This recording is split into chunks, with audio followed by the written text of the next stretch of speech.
Well, hello again, guys, from here on the streets of Gosforth, where the wind has dropped, but so is the temperature too. Now, I'm going to finish this video back in my front room because this week I've got one of those log burning fires, which are absolutely tremendous, by the way. So I just want to go back and start a fire. Yeah, I'm starting to feel a little bit like Moxie, but that's enough of the Off-Eaters Empire references. Back to Newcastle United, the other subject we sometimes talk about on this channel. And I've just been up at the Newcastle Media Centre talking to Eddie Howe. A hell of a lot to get through in terms of news. We'll come to that in just a minute. Some big fitness updates as well. But first of all, I want to start with a little bit of an opinion, really, and that is the big call, the decision that Eddie Howe has to make that I think will be absolutely key to Newcastle's success going forward this season, and that is telling Anthony Gordon that he's got to find a way to be happy long-term on the right, not just in the short term, going down to Nottingham Forest, given how well Gordon played against Arsenal last weekend, and Joe Linton on the left. Gordon will start on the right at Forest. But I think the fear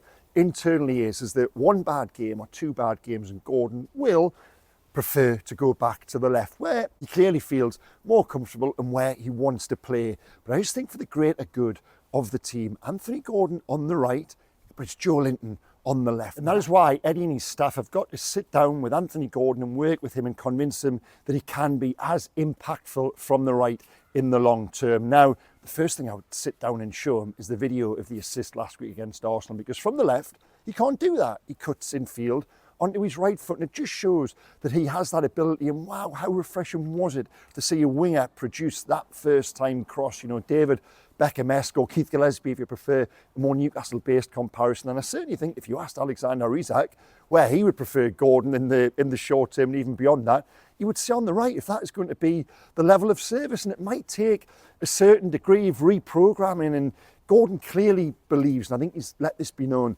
internally, he prefers to be on the left. And we saw last season in the Premier League, you know, that consistency every week to hit that level, to go from minute 1 to minute 90, to play his way into the England team. He was absolutely tremendous. And that's why I think in Anthony's own head, he believes the opposite flank is where he is at his very best. But his best performance of the season so far was the Arsenal game. And if it is for the greater good of the team, which I believe it is, then I think that is something that Eddie and his staff and Anthony Gordon between them, they have to work out a way to achieve that. And it is, I come back to the point, it's almost as much and more to do with Joe Linton. I said after the game down at Chelsea that midfield was flat, it was slow, it had no variety, and Joe Linton was a big part of that problem. He had that wonderful game on the opening day of the season against Southampton and then went completely off the boil, just did not look like the same player. He'd almost lost an understanding of the position in midfield. And to see him go back to the left, how reassuring was that to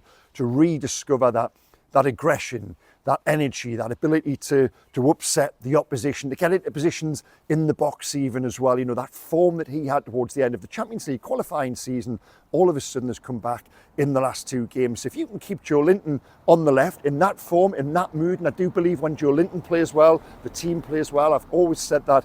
Alexander Isak through the middle, and a happy, impactful, energetic, engaged Anthony Gordon on the right. Wow, that really is, for me, the formula for success for Newcastle going forward this season, especially as if Gordon then doesn't play on the right, who does? It's a problem. Harvey Barnes, we know, doesn't want to play there, can't look as if he can play there. It's then Jacob Murphy or Miguel Almiron. In terms of that base level of ability, in terms of the players you're getting into the team, it drops off drastically. So for me, Eddie, Anthony, find a way to make it work. Anthony Gordon is a right winger. Now, what will Eddie do behind that in the midfield this weekend? I think he'll keep the three exactly the same, and so he should as well. Joe Willock on the left, Bruno in the middle, Sean Longstaff on the right. And this talks to the point about Joe Linton as well, that Joe Linton link up there, affording that protection to Lewis Hall, encouraging Lewis Hall to then go beyond them as well. It's no surprise that on the back of Lewis Hall's last two games with Joe Willock and Joe Linton in there, he's got into the England squad. Yes, Lewis Hall's form has been good this season and better this season, but the last two against Chelsea and Arsenal are undoubtedly, for me, the reason he's won that elevation last week. And it's no surprise when you've got those two operating in tandem the way they do in front of you, Joe Linton and Joe Willock, as a left back. Wow, that just must give you so much confidence and a surety as well. So keeping those three together, I think, again, I talk about all these little keys to unlocking Newcastle's season, because haven't we seen little glimmers here and there, a couple of false dawns, some good, some bad. Well, in the last two, certainly the Arsenal game from minute 1 to minute 90, that was absolutely recognisable as Newcastle at the best. And I think it's no surprise that the point I made after that Chelsea game in terms of getting Joe Linton out of the midfield and back on the left has been one of those keys to unlocking that functionality. Because it wasn't, I wouldn't go as far as to say the team was malfunctioning before that, but it certainly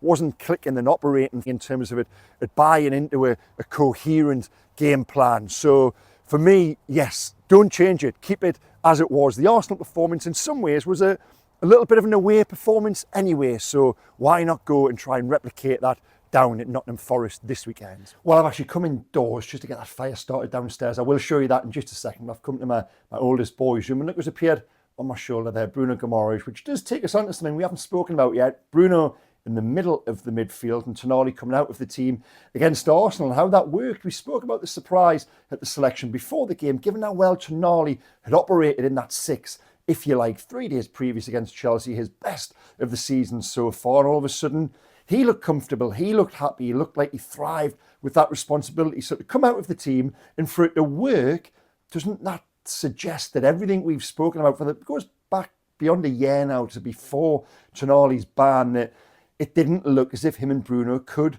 operate in the same team. Now, should two players of that calibre and that class, should they be able to, in theory, should I be able to say that sentence? Of course I should. In theory, Tonali and Bruno should be able to play together, but they just can't right now. And if you put the running power of Sean Longstaff and Joe Willock into the midfield, look at the difference it's made. The ability to not only distort the shape of Newcastle's own midfield, which, as I've said before, I thought was looking static, stale, a little bit one-dimensional at times. It distorts the shape of their own and the opposition as well. So Willock and Longstaff right now are in there on merit, and that means you can only pick one of Bruno and Tonali in the middle. And given Bruno is the captain, and given that he looked better to have those legs, that run power around him against Arsenal, I think you'll stay the same, and you're probably looking at a scenario right now in the short term at least, whereby it is one of Bruno or Tonali. Now, one of the opponents as well, Nottingham Forest, incredibly third in the table, and two of their star performers, well, undoubtedly their star performer has been Chris Wood and Elliot Anderson as well. Now, we'll talk about those two sales, and Eddie was asked a lot about this morning. Now, he's very clear on the Anderson transfer, and we knew at the time, didn't we? Didn't want him to go. The player himself didn't want to go. It was a necessity born out of PSR. And how sad that is that Newcastle were incentivised to sell an academy product because of that book profit. And while the Wood deal, now, Chris Wood was slightly different. They sold him for £15 million. And honestly, guys, at the time, that looked like good business. You can't go back and rewrite history, even though he's gone on since then, since the start of last season, I think it is, to score something like 21 Premier League goals. Quite incredible. Glad to see it.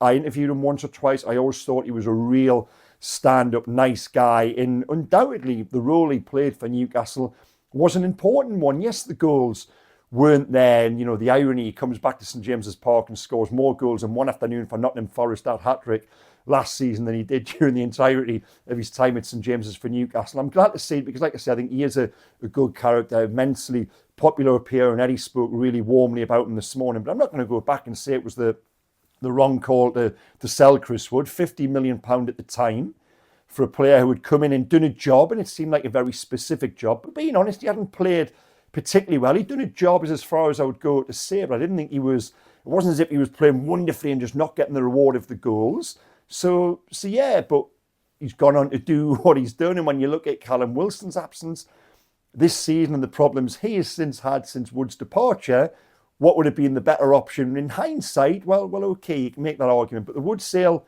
that was gone, that was boxed off at the time, and Newcastle, it looked like good business. The problem was they didn't then go and replace him. They didn't bring in a third striker to support Wilson and Isak. That was the disappointment. But Elliot Anderson, now that for me is just one of huge regret, because even though it had never really quite happened for Elliot in a Newcastle shirt, be it selection, we didn't really know what his best position was. There was injuries. He went from a boy at 16 to a man at 21. I saw that development. He went from a skinny little number 10 to a stout number 8. That for me is his best position. To lose him, it was almost like we knew, the guys who watched him, the teammates, we knew there was that player in there. The majority, the wider world, well, they didn't. You know, it spoke to, he had that debut down at Arsenal behind closed doors in a COVID world. His best game for Newcastle arguably was that pre-season friendly over in New Jersey last year where he scored 2 late goals against Brighton. He was absolutely tremendous that night, but that was happening at 2 o'clock in the morning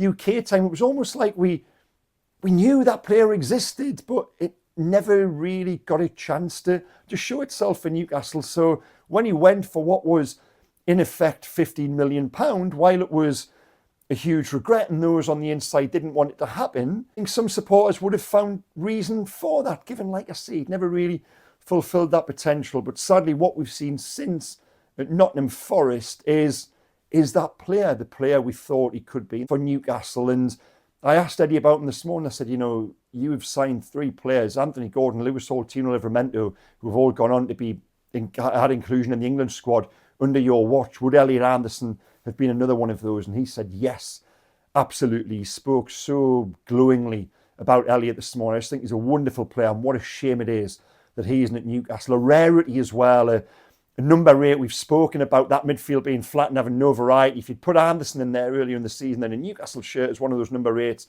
I think we would have seen a huge difference, really. I think he would have played his way into that starting 11. I just love the way he manipulates that ball from foot to foot, drives by players. You know, we spoke about Anthony Gordon, that right wing cross being a throwback. Well, what Anderson does from midfield, Gazaresque, if you like, that is a throwback too. So sadly, we're going to be seeing him in a Nottingham Forest shirt on Sunday. And in terms of my prediction, what I think will happen, well, Newcastle have to now take the momentum and the feel-good from those 2 performances against Chelsea and Arsenal, and crucially the return of the dark arts as well.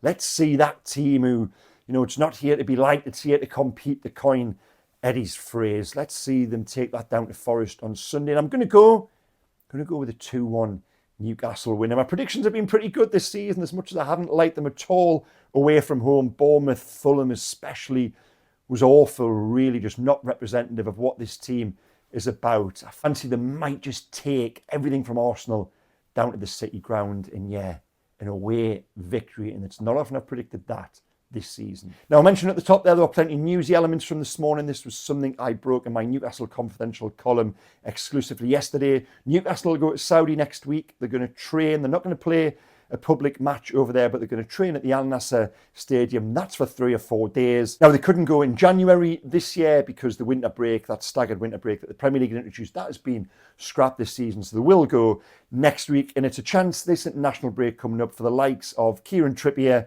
Callum Wilson, fitness-wise. They won't make Forest on Sunday. Again, that was news I brought you in the Confidential column. The target for them is West Ham 2 weeks on Monday, back at St James's Park. Jacob Murphy, he is okay, but he'll probably return to the bench after that slight hamstring off. Sven Botman, now there was various talk of him coming back in late November, early December. I think we're going to be lucky now if we see him before Christmas. He'll return to light training next week in Saudi Arabia, but yeah, it'll probably be a January return to first team action for Botman. And just quickly on the subject of contracts, again, news in the Newcastle Confidential column yesterday, exclusively at Mail Plus. They've entered early talks with Emil Kraft and Fabian Schär. Now, they haven't got options this year. The options have already been invoked, so they will both expire in the summer, but early discussions have begun. I think there's a recognition, rather, that both players, even though they are that other side of 30, still do have value as squad players at the very least. And Sean Longstaff as well, his 1-year extension, the option, now that'll be invoked in January. What does that mean for Longstaff's future? Well, it doesn't necessarily mean he's going to see out that year, but it protects the club's asset, the valuation of him. And I probably, if you're pushing me for an answer on this, I would expect to see movement on Longstaff going out of the club, perhaps in the summer, given he then would only have 12 months to run. The club have got a decision to make. Do they then reward him with a longer-term deal, or is it time to sell? I think it might just be the latter. But in the short term, Sean Longstaff has shown his value and his worth to the first team. And long may that continue. If it does, everybody is a winner. Well, guys, I said I was going to finish here in front of my new toy and going down to Forest this weekend, where I'll be. I suppose the big question is, has Eddie's recent tactical shift breathed new fire into Newcastle's season? Well, I'm going to settle down in front of this now and keep warm. The only problem is, guys, McGowan's nicked my dartboard. Thanks for watching. See you soon.